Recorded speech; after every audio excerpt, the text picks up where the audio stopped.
प्रिय छात्रों, आज हम लोग अभितान्वयवाद की चर्चा करेंगे। अभितान्वयवाद क्या है, अभितान्वयवाद किसे कहते हैं, ये किसका सिद्धांत है, इस पर चर्चा होगी।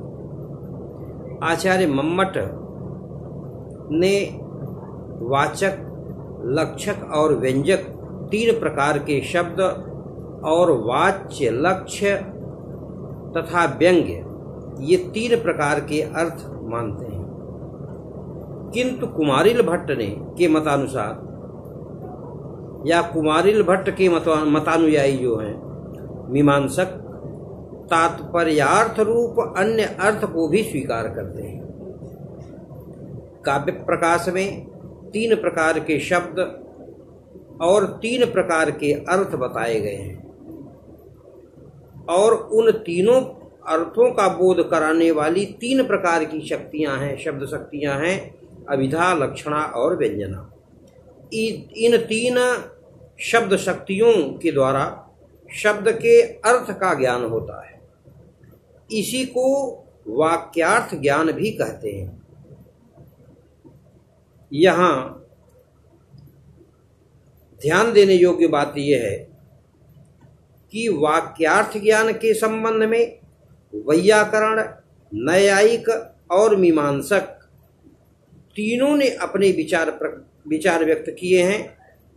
यहाँ मीमांसक के मत की समीक्षा हम करने जा रहे हैं। वाक्यार्थ ज्ञान के संबंध में मीमांसकों के दो मत हैं, एक अभितान्वयवाद और दूसरा अन्विताभिधानवाद, जिसमें अभितान्वयवाद को मानने वाले कुमारिल भट्ट और पार्श्वसारथि मिश्र आदि हैं, और जो अन्विताभिधानवाद है इसके प्रतिपादक प्रभाकर गुरु तथा शालिक नाथ मिश्र है।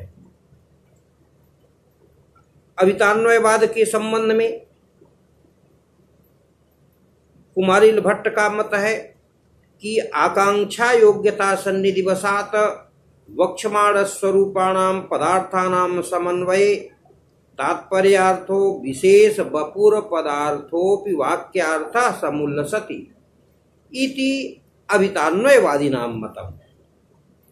कहा कि आकांक्षा योग्यता और सन्निधि के बल पर, आकांक्षा योग्यता और सन्निधि के कारण जिनका स्वरूप आगे कहा जाएगा, उन पदार्थों का अन्वय परस्पर संबंध होने पर विशेष वाक्यार्थ, कहा कि विशेष आकार वाला अपदार्थ अर्थात पदों का अर्थ न होने पर भी तात्पर्य रूप वाक्यार्थ होता है। यह अभितान्वयवादियों का मत है।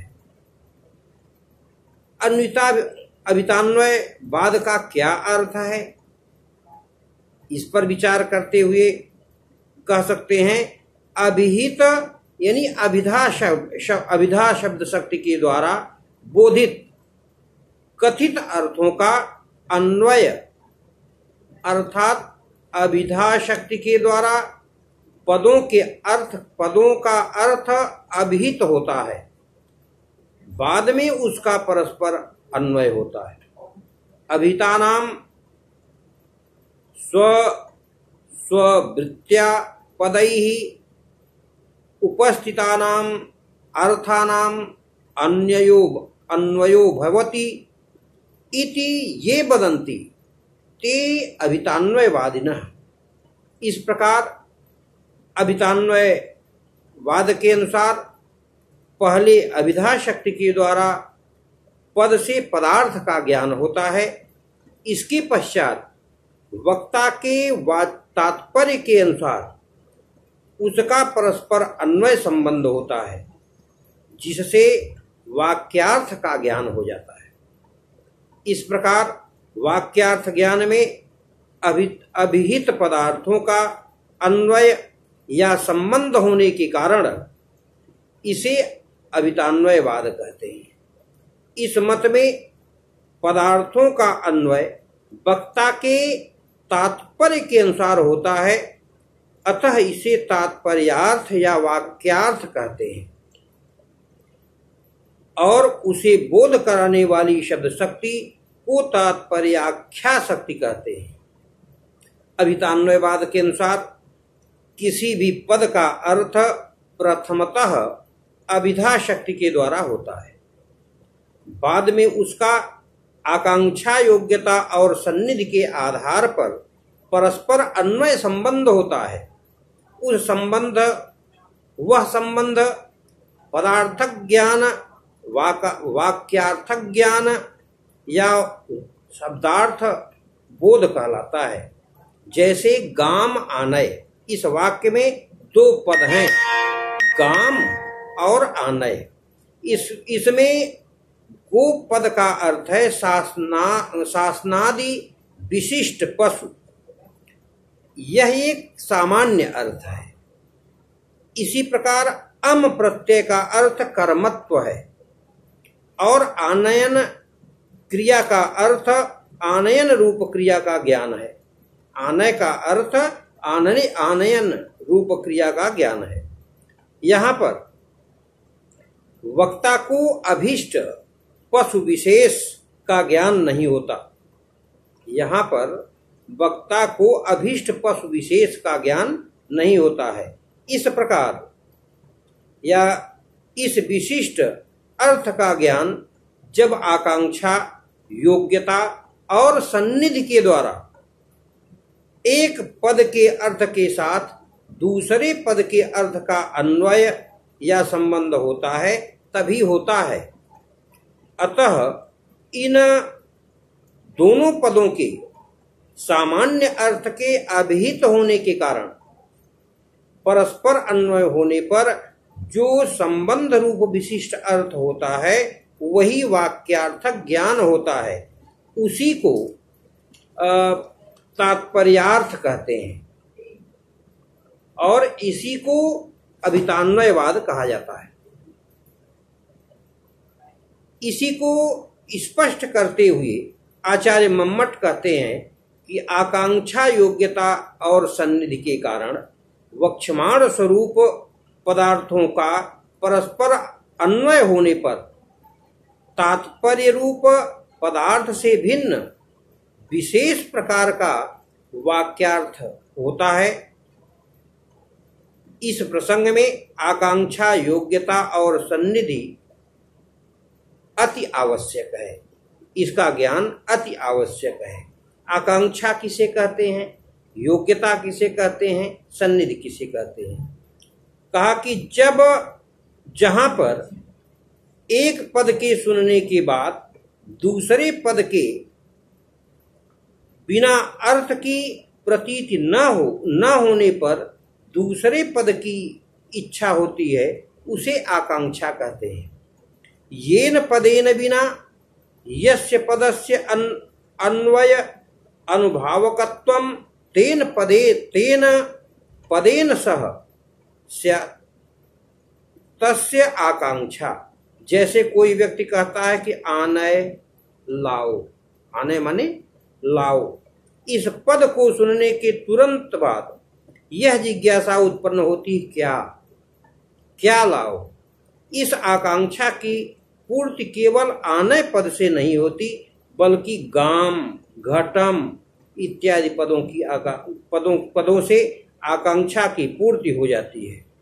गाम, आनय इत्यादि, क्योंकि ये दोनों पद परस्पर सापेक्ष हैं। इसी प्रकार गाम या घटम आदि केवल कारक पदों से कोई अर्थक ज्ञान नहीं होता है।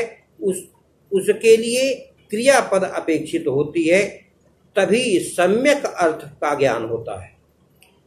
योग्यता किसे कहते हैं? कहे कि पदार्थानाम परस्पर संबंधे बाधाभावः योग्यता। पदार्थानाम परस्पर संबंधे बाधाभावे योग्यता। जो पदार्थ परस्पर अन्वय के योग्य नहीं होते वे अप्रामाणिक वाक्य कहे जाते हैं। जैसे वह्निना सिंचति, वह अग्नि से सींचता है। सिंचन करने का कार्य तो जल से होता है। इस अग्नि में सिंचन का सामर्थ्य है ही नहीं, इसलिए यह अप्रामाणिक हो गया, इसमें योग्यता का अभाव है। सन्निधि किसे कहते हैं? कहा कि पदानाम अविलंबेन उच्चारणम सन्निधि, एक ही वक्ता द्वारा पदों का बिना विलंब के कारण उच्चारण करना सन्निधि है। कोई व्यक्ति घटम उच्चारण करके 2 घंटे के बाद कहता है कि आनय है, माने लाओ, 2 घंटे के अंतराल के बाद ऐसा कहा तो इस वाक्य को प्रमाणिक नहीं माना जाएगा, क्योंकि इसमें सन्निधि का अभाव है। परस्पर अन्वय योग्य पदों की अव्यवहित उपस्थिति होने पर ही वाक्यार्थ ज्ञान होगा। इसी बात को स्पष्ट करते हुए सिद्धांत मुक्तावलीकार कहते हैं कि यत पदार्थेन यस्य पदार्थस्य अन्वयो अपेक्षितः, कहा कि तयोः अव्यवधानेन उपस्थिति शाब्दबोधे कारणम। यदि परस्पर अन्वय योग्य पदार्थों की अव्यवहित उपस्थिति में किसी प्रकार की बाधा पड़ती है, वह न तो वाक्य कहलाएगा और न उससे वाक्यार्थ का ज्ञान ही हो पाएगा। प्रिय छात्रों, इस प्रकार आकांक्षा, योग्यता और सन्निधि से युक्त पद समूह ही वाक्य कहलाता है और उसी से वाक्यार्थ का ज्ञान होता है। तात्पर्य यह है कि अभितान्वयवाद के अनुसार पहले पदार्थ का ज्ञान होता है और बाद में तात्पर्य शक्ति द्वारा आकांक्षा आदि विशिष्ट पदार्थों का परस्पर अन्वय होता है और उससे विशिष्ट वाक्यार्थ का ज्ञान होता है। ऐसा अभितान्वयवादियों का मत है। कल की कक्षा में आप लोगों को तात्पर्याशक्ति के बारे में बताया जाएगा। अन्विताभिधानवाद क्या है,